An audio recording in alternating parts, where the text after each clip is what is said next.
இன்றைக்கி நம்ம என்ன வீடியோ பார்க்க போகிறோம் அப்படின்னா, இங்கே பாருங்கள் பசுமாடு. இது வந்து நேற்று நைட்டு வந்து ஈண்ட கன்றுக்குட்டி, காளை கன்றுக்குட்டி தாங்க. எப்படி இருக்குன்னு பாருங்கள், எவ்வளோ நல்லா இருக்குன்னு. இந்த மாட்டுக்கு வந்து பாலும் வந்து நல்லா இருக்குங்க. பாருங்கள் எவ்வளோ அழகான கன்றுக்குட்டின்னு பார்த்தீங்களா. நம்ம ஆடு வளர்ப்போடு சேர்த்து மாடு வளர்ப்பு வந்து பண்ணால் ரொம்ப ரொம்ப நல்லது. ஏன்னா வந்து ஆடுகளுக்கு வந்து நம்ம பசுந்தீவனம் கொடுக்கும்போது மாடுகளுக்கும் அதை சேர்த்து நம்ம கொடுத்தாலே போதும். அதுக்குன்னு தனியான தீவனம் வந்து தேவையே கிடையாது. அதே மாதிரி மாடுகளுக்கு வந்து சில தீவனம், அதாவது தவிடு, அந்த பருத்தி கொட்டை கொடுக்கும்போது அதை வந்து நம்ம ஆடுகளுக்கு வச்சு நம்ம மேனேஜ் பண்ணிக்கலாம். அதனால் ஆடு வளர்க்குறவங்க மாடும் வளர்க்குறது ரொம்ப ரொம்ப நல்லது. ஆடு வளர்ப்போடு நம்ம மாடு வளர்ப்பு சேர்த்து பண்ணுறதுனால மாடு வளர்ப்பு மூலமாக ஒரு வருமானம் வந்து சைடாக நமக்கு வந்து வந்துக்கிட்டே இருக்கும். மறக்காமல் சேனலை சப்ஸ்கிரைப் பண்ணிவிட்டு லைக் பண்ணிடுங்க.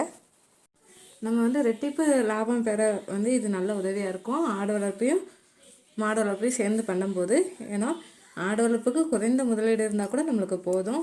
அதோடு சேர்த்து நம்ம மாடு வளர்ப்பு பண்ணும்போது ரொம்ப ரொம்ப நல்லது. நாளைக்கு என்னுடைய பலன் சொல்லி நாளைக்கு பார்க்கலாம்.